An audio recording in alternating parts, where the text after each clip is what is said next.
Hey everybody, I'm ExxotikGaming. Hope you're all having a fantastic day. If you're not, for whatever reason, I hope this video is going to make it a little bit better. Today, we're here playing Call of Duty Mobile, but that's not the focus of this video because I want to tell you guys a story. And this story is of the worst hacker I have ever experienced in any video game ever. And I'm a freaking gaming YouTuber, okay? I play video games for a living, and the fact that I'm saying this is the worst hacker ever, considering how many I've experienced, that's saying a lot, all right? Now, I do realize it's been like a month since my last COD Mobile video. I can't believe it's been a freaking month, dude. There's just so many games coming out right now.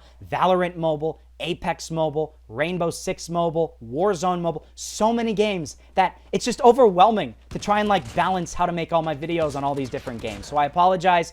I haven't quit COD Mobile. There's just so many games to make videos on right now, okay? Anyways, make sure to leave a like if you want to continue seeing videos like this, and subscribe down below and comment down below letting me know you'd like to see more life story videos like this, because I love telling you guys about my life. It's really funny to tell you guys all of these ridiculous stories that have happened in my past, but a lot of times these videos don't really get very many views, and you know, I will do more if you guys show your support. So just show your support on this video and I would be happy to do more. Okay, anyways, yes, with that being said, let's get this story started. This story is about Pokemon Go, as a matter of fact. And I want to take a second here to say massive shout outs to anybody watching that is a Pokemon Go player. Let me know down below in the comments if you play Pokemon Go, because I will love you forever, all right? And maybe comment down below your friend code, because, hey, you might be able to get some free friends that way. Maybe me. I might add you, okay? But Pokemon Go is my favorite mobile game ever. It's probably my favorite video game,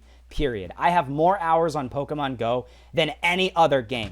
You look at my screen time throughout the day, I have more hours in Pokemon Go than any other app pretty much every single day. I play all the time. I'm almost max level. I have almost pretty much every single Pokemon, most shiny Pokemon. I have so many Pokemon at 100% perfect IVs, and I've spent way too much hours, way too much time on that freaking game, all right? I am addicted.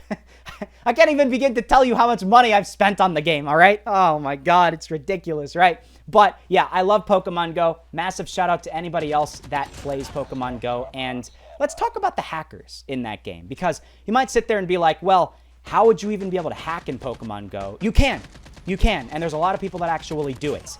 I don't really see much of a problem with what these people do, because what they end up doing is they teleport to a different location around the world and they just catch better Pokemon because of it. Would I ever do that? No, because I've spent so much freaking money on the game. I would never want to risk my accounts, right? So I'm a legit player. I play wherever I am actually in the world, right? But there are some people out there, many people, as a matter of fact, that will like teleport to Singapore or Tokyo or, you know, a big city around the world, because there's so many Pokemon around there, and they can catch some very, very good Pokemon that way, right?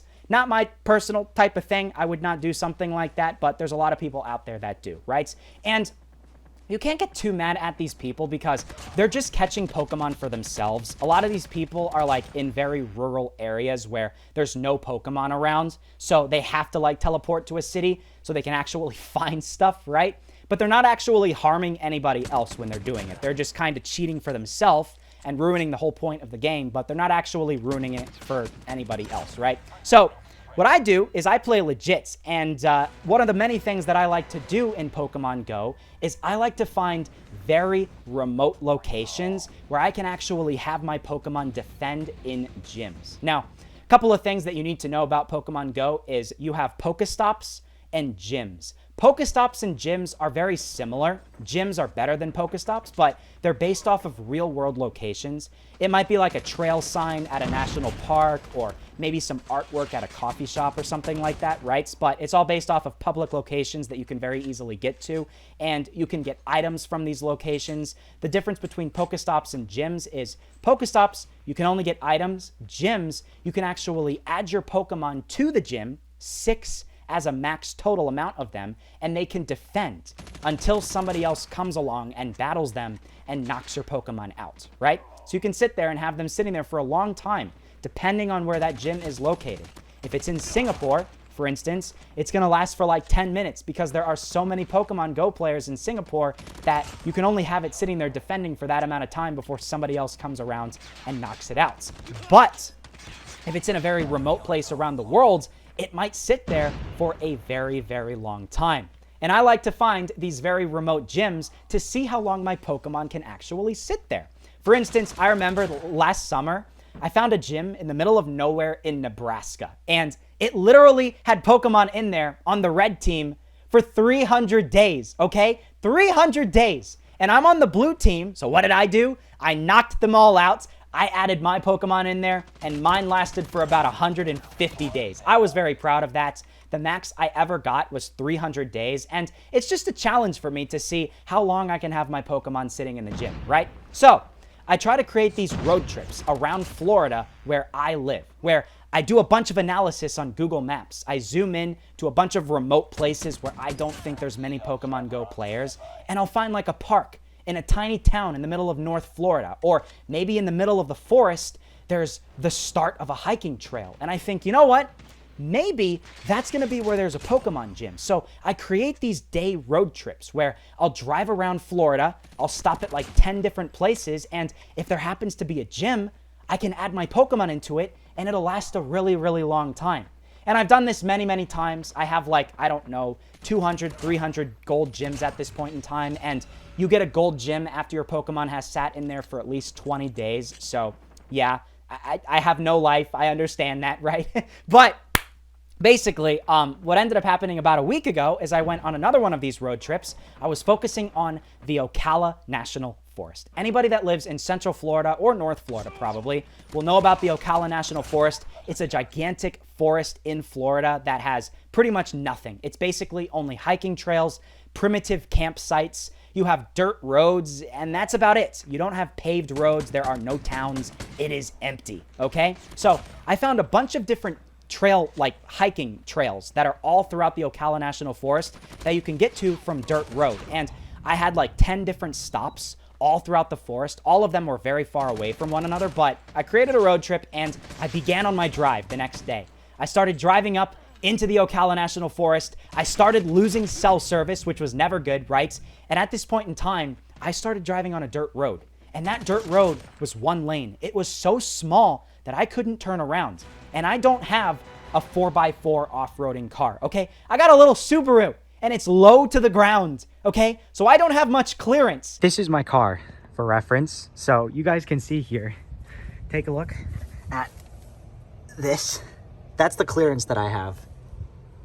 It's not a lot. It's not a lot to work with, especially when you're going off-roading, okay? The dirt road was also like this, to put it in perspective for you guys. There literally was a dip on either side, and it was basically a swamp on either side of the road. And if this dirt starts to get soft, I am screwed. And what happens? It starts to get soft, okay? So I'm sitting there flooring my car as fast as I can go reasonably on this dirt road, because whenever I hit soft sand, I want to be able to go fast enough to where my car can clear it, because I don't want to get stuck. I have no internet. I have no cell service. No one can get me out because there are no other people around. It is empty. I'm in the middle of freaking nowhere, okay? I literally was sliding all over the place. My car almost slid out into the ditch, and the ditch is a swamp. So what am I going to do? Run my car to a freaking alligator? I don't know. It could happen. Okay. All right. So very worrying things, but I finally get to a couple of these different Pokestops and gyms and stuff like that. All right. One of them was actually down a hiking trail. So I get to the road where, you know, the hiking trail starts. I have to park. I have to get out and start walking down this hiking trail. And I see the gym in the distance. I can click on it. I can see Pokemon have sat in there for 500 days, for almost 2 years, okay? And they're on the red team. I'm on the blue team. I'm coming to take it down, okay? Right? But I had to walk on this hiking trail, and this hiking trail is closed. There's a big sign that says closed. I'm like, I literally risked my car to go all the way out here. I'm not going to stop at a freaking closed sign. So I hop the fence. I start walking into this forest. It took me like 30 minutes of walking, and I'm like, there could be bears, alligators. I don't even know, man. There's animals out here. I'm freaking terrified, okay? Because this trail is closed, so it's overgrown. I don't even know where I'm going, but I finally got to the point where my player in the game could reach the gym, and I defeated it. I added my Pokemon in there, and I was so freaking proud of myself. I was like, dude, it's going to last for 500 days. It's going to be freaking awesome. All right, my Pokemon are going to last there for so long, right? So I finally walk all the way back to my car. I continue on driving down this dirt road to a couple of other different gyms. All of these gyms are about 30 minutes apart from one another, so they're far, right? Like, you know, it would take at least 30 minutes to go to each and every one of these gyms. And by about 6 p.m. or something like that, I decide to head home. I drive all the way back home. I never got stuck. I was really proud of myself there because I could have been in a very, very bad situation, camping out nights, and I'm in the middle of nowhere in Florida. Some redneck guy could have come down and, you know, freaking shot me or kidnapped me. I don't even know, man, but that could have been very, very bad, right? But luckily nothing happens. I got home and I open up Pokemon Go and I get a notification that says, your Pokemon needs a berry. Now, you can add berries to gym to replenish the health of your Pokemon. And the only reason you would get that notification is if somebody else is battling your Pokemon. And I'm like, it's 11 p.m. It's nighttime. That was on a closed hiking trail a mile from the road, and it's in the Ocala National Forest in the middle of nowhere. Why would somebody even be there at 11 at night? That doesn't make any sense, right? And despite me sitting there trying to replenish my Pokemon with berry after berry after berry, my Pokemon gets knocked out at 11 at night on a closed hiking trail a mile from the road in the middle of freaking nowhere. And I'm just like, how is that even possible? Literally, the other people had them sitting there for 500 days. Mine lasted for like 3 hours. That's it, right? And then, not only that, literally about a minute later, another one gets that notification. And these two gyms are about 30 minutes apart. So how is that even possible? That already the next one is starting to get in danger, and then that one gets knocked out. And then the next one, and the next one, and the next one. All of them in the span of about 10 minutes. They're all like 30 minutes away by car. So how did they get freaking knocked out?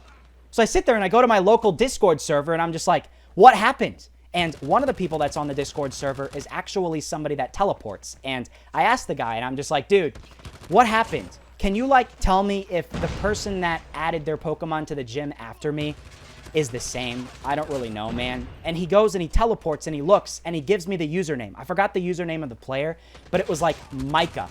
You know, something similar to Michael, but it was like Micah, right? It was some freaking level 50 max level player. And they added, it was the same person for every single one of those 8 gyms. All within the span of 10 minutes. They all got knocked out, even though one of them was a mile from the road down a hiking trail that's closed in the middle of the night. And I'm like, are you freaking kidding me? The teleporter literally knocked out every single one of my Pokemon. For what? I actually traveled there in real life. I made the effort. It was a day-long trip. I almost got stuck. My car. I had to fight off alligators at nighttime if I got stuck. And this freaking teleporter, some 300-pound Discord mod, probably just teleported there from the comfort of his own home to knock mine out. Why? What was the point? And he did it with all of them. None of them survived. I was so disappointed, man. And I knew it was a hacker because it was all the same person. It's literally impossible for them to even get to all of those in that amount of time. So I was just disappointed, devastated, man. And that actually got so mad that I didn't do any of these road trips since. I usually would do at least once a week. I have no freaking desire to do another one because I now know that somebody's going to teleport and knock my Pokemon out, even though I made the effort to go there. So it's like, what the heck? This freaking sucks, man. I now know that anytime I add my Pokemon to a remote gym, if it gets knocked out very quickly, I think it's probably going to be somebody that hacked. And it's just like, okay, I get it. If you teleport to get a cool Pokemon, you're catching the Pokemon. I get it. I understand. There's no point in really doing it in my eyes, but at least you're getting something cool. What's the point of doing it if you're just adding your Pokemon to the gym to knock somebody else's out? You're not gaining anything from it. It doesn't make sense, right? So that was probably one of the worst hackers I've ever experienced because the hacker actually did that for no real benefits. They really didn't gain anything from it. They just wanted to ruin my day, and they successfully did it. And it was just absolutely terrible. This happened about a week ago, and they're probably still going strong because the anti-cheat system in Pokemon Go is worse than Call of Duty Mobile, by far. And yeah, it's just, I don't know. That person's probably still going around and ruining people's day with that type of stuff. But yeah, that was the worst hacker I ever experienced in my entire life. Can you freaking believe it? It just, I don't even know, man. it is pretty funny looking back at it because I literally almost got stuck, and that was so not worth it. So not worth it. I had no internet. I could have gotten stuck. I could have gotten eaten by a bear in the middle of the forest with no internet. So I would have been lost forever. All right. Dragged down into the bear's den, never to be heard from again. Last freaking video you would have seen from me would have been something from about a week ago. And that was it, right? But yeah, I don't know. It's kind of funny looking back at it, but it's just annoying. I don't know. Just moral of the story, don't hack in video games. You're going to not ruin people's day because of that. And yeah, that's it. I hope you guys did enjoy this video, though. If you did, please take a second, hit the like button, and subscribe down below. And let me know in the comments if you'd like to see more videos like this. Thank you so much, and I'll see you all in the next episode.